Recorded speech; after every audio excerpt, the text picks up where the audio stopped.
السلام علیکم ورحمۃ اللہ وبرکاتہ۔ قصص الفلاح یوٹیوب چینل پر خوش آمدید۔ اگر آپ روزانہ ایمان افروز واقعات سننا چاہتے ہیں تو آگے بڑھنے سے پہلے ہمارے چینل کو سبسکرائب کر لیں اور بیل آئیکن کو دبا دیں، ساتھ میں نوٹیفیکیشن کو بھی آن کر لیں۔ تو چلیے شروع کرتے ہیں۔ آج ہم سنیں گے حضرت ادریس علیہ السلام کا واقعہ۔ ہم آج کی ویڈیو میں مندرجہ ذیل عنوانات پر بات کریں گے: حضرت ادریس علیہ السلام کی پیدائش اور شجرہ نسب، حضرت ادریس علیہ السلام کا حلیہ، حضرت ادریس علیہ السلام کا منصب نبوت پر فائز ہونا، بابل سے مصر کی جانب ہجرت کرنا، قرآن پاک میں حضرت ادریس علیہ السلام کا ذکر، حضرت ادریس علیہ السلام کی خصوصیات اور ایجادات، آل قابیل کے ساتھ جہاد، حضرت ادریس علیہ السلام کا چوتھے آسمان پر اٹھایا جانا، حکماء اور فلاسفہ کے بقول حضرت ادریس علیہ السلام کی طرف منسوب باتیں۔ حضرت ادریس علیہ السلام انبیاء کرام میں سے ایک عظیم ہستی ہیں۔ انبیاء کرام اللہ تعالیٰ کی طرف سے چنے ہوئے وہ خاص لوگ ہیں جنہیں اللہ تعالیٰ نے حکمت اور نیکی کا علم عطا کیا۔ ان کی زندگیاں ہمارے لیے روشن مثال اور بہترین نمونہ ہیں۔ حضرت ادریس علیہ السلام حضرت آدم اور حضرت شیس علیہ السلام کے بعد آئے۔ آپ حضور پاک صلی اللہ علیہ وسلم کے آباء و اجداد سے تعلق رکھتے ہیں۔ حضرت ادریس علیہ السلام کا اصل نام خنوخ یا اخنوخ تھا، لیکن آپ کو ادریس کے لقب سے بھی جانا جاتا ہے۔ یہ لقب آپ کو اس لیے ملا کیونکہ آپ پر اللہ تعالیٰ کی طرف سے 30 صحیفے نازل ہوئے اور آپ نے ان نازل ہونے والے 30 صحیفوں کو بہت زیادہ پڑھا اور دوسرے لوگوں کو بھی سکھایا۔ آپ حضرت نوح علیہ السلام کے پردادا بھی تھے۔ حضرت ادریس علیہ السلام کے بارے میں زیادہ تر اسرائیلی روایات اور حکماء اور فلسفیوں کے اقوال مشہور ہیں اور تاریخ دانوں کے اقوال، لیکن وہ معتبر نہیں۔ ہم ان کے بارے میں خاموشی اختیار کرتے ہیں۔ حضرت ادریس علیہ السلام کا ذکر قرآن مجید میں 2 مرتبہ آیا ہے۔ سورہ مریم میں اللہ تعالیٰ فرماتے ہیں، اور اس کتاب میں ادریس کا ذکر بھی کیجیے، بے شک وہ بڑے سچے نبی تھے اور ہم نے ان کو بلند رتبے تک پہنچایا۔ اسی طرح سورۃ الانبیاء میں اللہ تعالیٰ نے فرمایا، اور اسماعیل اور ادریس اور ذوالکفل کا تذکرہ کیجیے، یہ سب احکام الہیہ پر ثابت قدم رہنے والے لوگوں میں سے تھے۔ حضرت ادریس علیہ السلام اللہ تعالیٰ کے تیسرے نبی تھے۔ وہ حضرت آدم علیہ السلام اور حضرت شیس علیہ السلام کے بعد نبوت کے عظیم منصب پر فائز ہوئے۔ تاریخ دانوں کے مطابق آپ کی پیدائش بابل، عراق یا مصر کے شہر منفیس، جسے منف بھی کہا جاتا ہے، میں ہوئی۔ آپ کا اصل نام اخنوخ تھا، لیکن قرآن کریم اور احادیث میں آپ کو ادریس کے لقب سے پکارا گیا۔ روایات کے مطابق حضرت ادریس علیہ السلام نے دنیا میں سب سے پہلے لوگوں کو لکھنے پڑھنے اور تعلیم حاصل کرنے کی ترغیب دی۔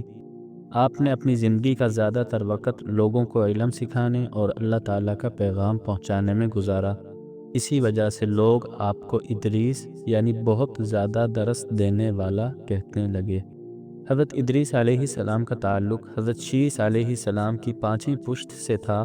آپ کا شجرہ نسب یوں ہے: ادریس بن یارد بن مہلائیل بن قینن بن انوش بن شیس بن آدم علیہ السلام۔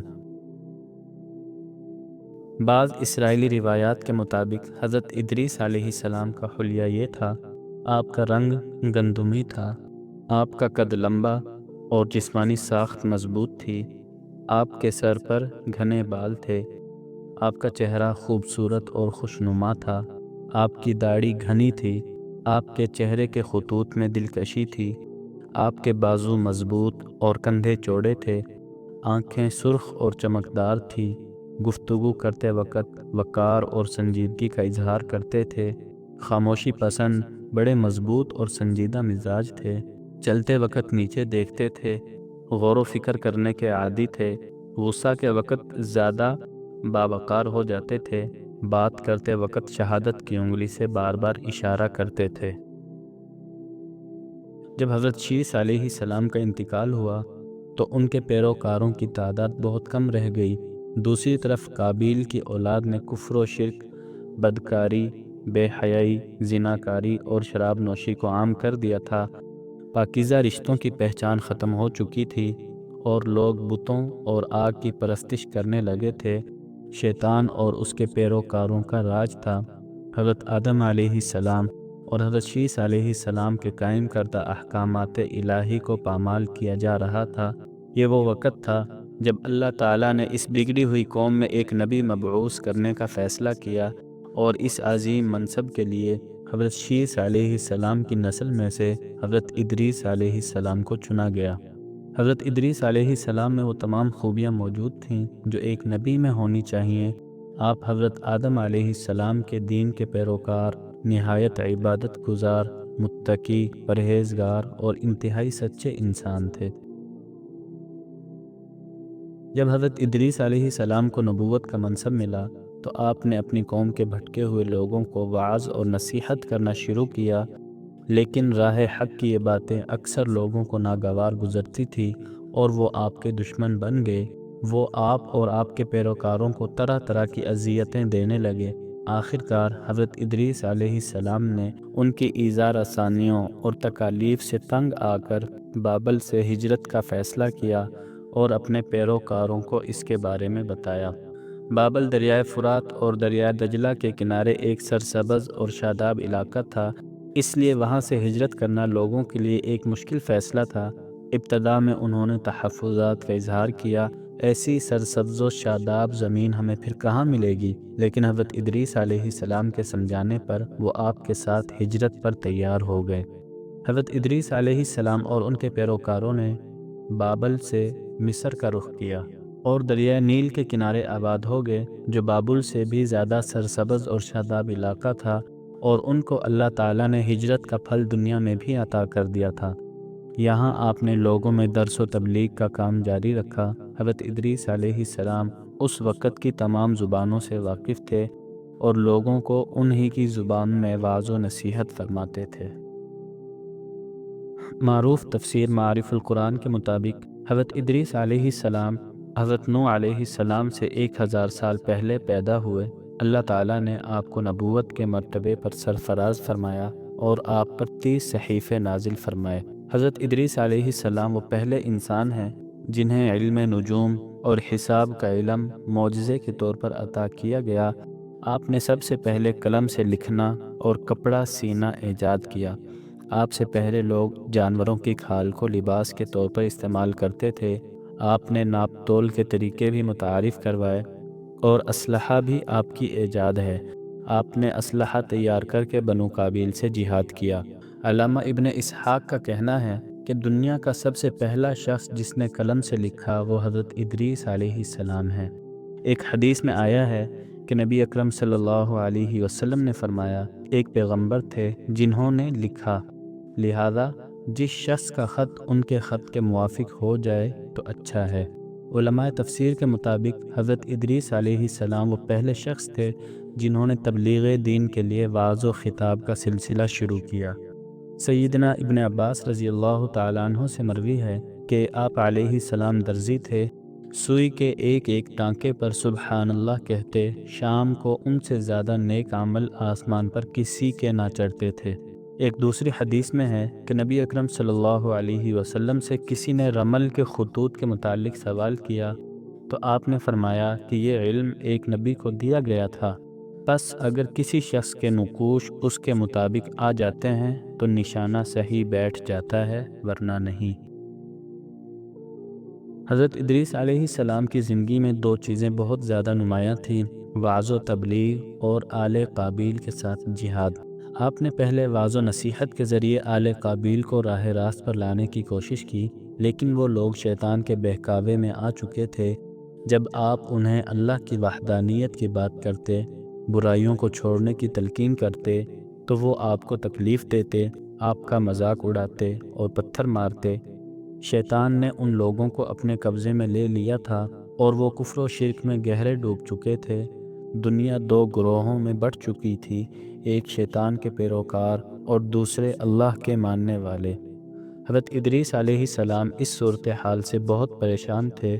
جب تبلیغ کا کوئی فائدہ نہ ہوا تو اللہ کے حکم سے آپ نے آل قابیل کے خلاف جہاد کا فیصلہ کیا۔ آپ نے ایماندار نوجوانوں کی ایک جماعت تیار کی اور آل قابیل کے ساتھ جہاد کیا۔ اللہ تعالیٰ نے آپ کو کامیابی عطا فرمائی اور بہت سے لوگ دین حق کی طرف لوٹ آئے۔ ہلال بن سیار کہتے ہیں کہ حضرت ابن عباس رضی اللہ تعالیٰ عنہ نے حضرت کعب رضی اللہ تعالیٰ عنہ سے پوچھا کہ قرآن پاک کی اس آیت وَرَفَعْنَاهُ مَكَانًا عَلِيًّا اور ہم نے ان کو اونچی جگہ اٹھا لیا کا کیا مطلب ہے؟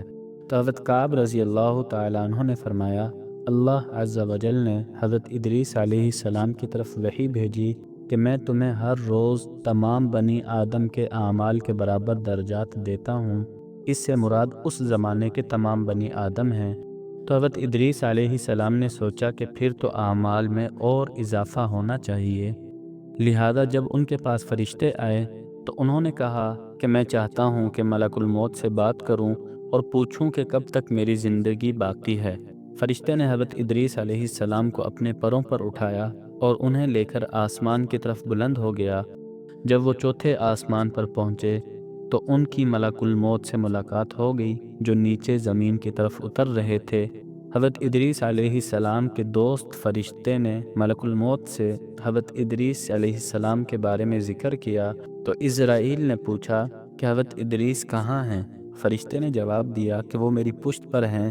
اس پر ملک الموت نے حیرت کا اظہار کرتے ہوئے کہا کہ واہ، تعجب ہے، مجھے پروردگار کی طرف سے یہ کہہ کر بھیجا گیا ہے کہ حضرت ادریس کی روح چوتھے آسمان پر قبض کر لوں۔ تو میں نے سوچا کہ وہ تو زمین پر ہیں، ان کی روح چوتھے آسمان پر کیسے قبض کروں؟ ابھی اسی سوچ و بچار میں تھا اور زمین میں اتر رہا تھا کہ تم انہیں لے کر چوتھے آسمان پر آ گئے، پھر ملک الموت نے ان کی روح قبض کر لی۔ حافظ عماد الدین ابن کثیر رحمۃ اللہ علیہ فرماتے ہیں کہ اسرائیلی روایت ہے جو کہ معتبر نہیں ہے کیونکہ یہ صحیح روایت کے خلاف ہے۔ مجاہد رحمۃ اللہ علیہ کہتے ہیں کہ ادریس علیہ السلام آسمانوں پر اٹھا لیے گئے، آپ علیہ السلام مرے نہیں بلکہ حضرت عیسیٰ علیہ السلام کی طرح بے موت اٹھا لیے گئے اور وہیں پر قیام فرما ہیں۔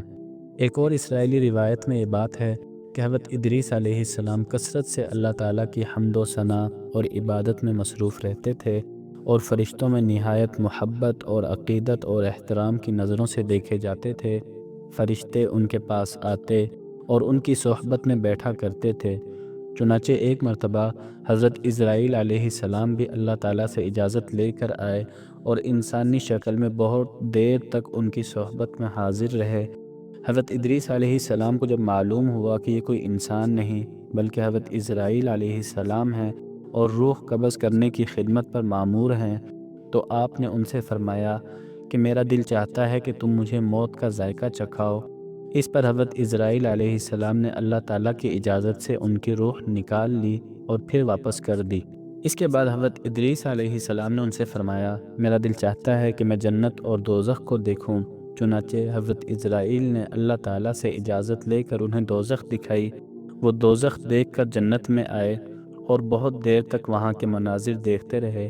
آخر حضرت اسرائیل علیہ السلام نے عرض کیا کہ اب واپس تشریف لے چلیے، مگر حضرت ادریس علیہ السلام نے جواب میں کہا جب تک جنت اور دوزخ کو پیدا کرنے والا مجھے یہاں سے جانے کا حکم نہیں دے گا اس وقت تک یہاں سے نہیں جاؤں گا۔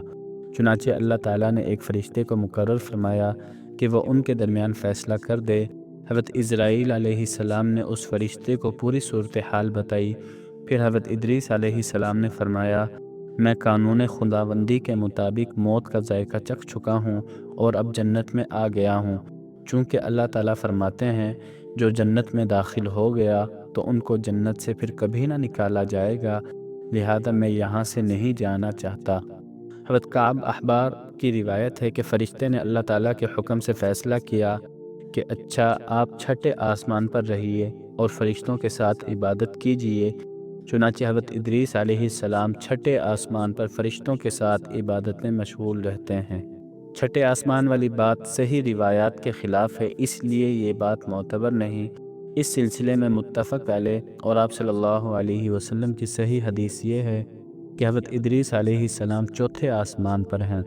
حضرت انس رضی اللہ تعالیٰ عنہ سے مروی معراج والی حدیث میں ہے کہ جب نبی اکرم صلی اللہ علیہ وسلم معراج کی رات چوتھے آسمان پر پہنچے تو وہاں آپ کی ملاقات حضرت ادریس علیہ السلام سے ہوئی، جنہوں نے حضور صلی اللہ علیہ وسلم کو دیکھ کر فرمایا، خوش آمدید صالح بھائی اور نیک نبی کو۔ حضرت ادریس علیہ السلام کے بارے میں حکماء اور فلاسفہ نے بہت سی باتیں بیان کی ہیں، لیکن ان میں اکثر بے سند اور غیر معتبر ہیں۔ ان باتوں کو نقل کرنے کا مقصد صرف یہ ہے کہ آپ کو آگاہی ہو کہ ان پیغمبروں کے متعلق مختلف کتابوں میں کس قسم کی بے بنیاد باتیں درج ہیں۔ حکماء کے مطابق حضرت ادریس علیہ السلام کی انگوٹھی پر یہ عبادت کندہ تھی، یعنی اللہ پر ایمان کے ساتھ صبر، فتح مندی اور کامیابی کا باعث ہے۔ حضرت ادریس علیہ السلام کے بہت سے پند و نصائح اور آداب و اخلاق کے جملے مشہور ہیں، جو مختلف زبانوں میں ضرب المثل اور رموز و اسرار کی طرح مستعمل ہیں۔ ان میں سے بعض درج ذیل ہیں: ذلیل پیشوں کو اختیار نہ کرو، جیسے سینگی لگانا، جانوروں کے جفتی کرانے پر اجرت لینا۔ حکمت روح کی زندگی ہے، جو ضروریات زندگی سے زیادہ کا طالب ہوا وہ کبھی قانع نہ رہا۔ خدا کی بے کرہ نعمتوں کا شکر ادا کرنا انسانی طاقت سے باہر ہے۔ جو علم میں کمال اور عمل صالح کا خواہش مند ہو، اسے جہالت کے اسباب اور بد کرداری کے قریب بھی نہیں جانا چاہیے۔ خدا کی یاد اور عمل صالح کے لیے خلوص نیت شرط ہے۔ نہ جھوٹی قسمیں کھاؤ، نہ اللہ کے نام کو قسم کے لیے تختہ مشق بناؤ، اور نہ جھوٹوں کو قسمیں کھانے پر آمادہ کرو، کیونکہ ایسا کرنے سے تم بھی شریک گناہ ہو جاؤ گے۔ دوسروں کی خوشحالی پر حسد نہ کرو، اس لیے کہ ان کی یہ خوشحالی چند روزہ ہے۔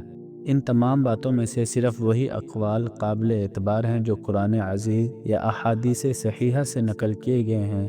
باقی تمام باتیں یا تو ضعیف ہیں، یا اسرائیلی روایات ہیں، یا محض حکماء اور فلاسفہ کی طرف سے منسوب کی گئی ہیں۔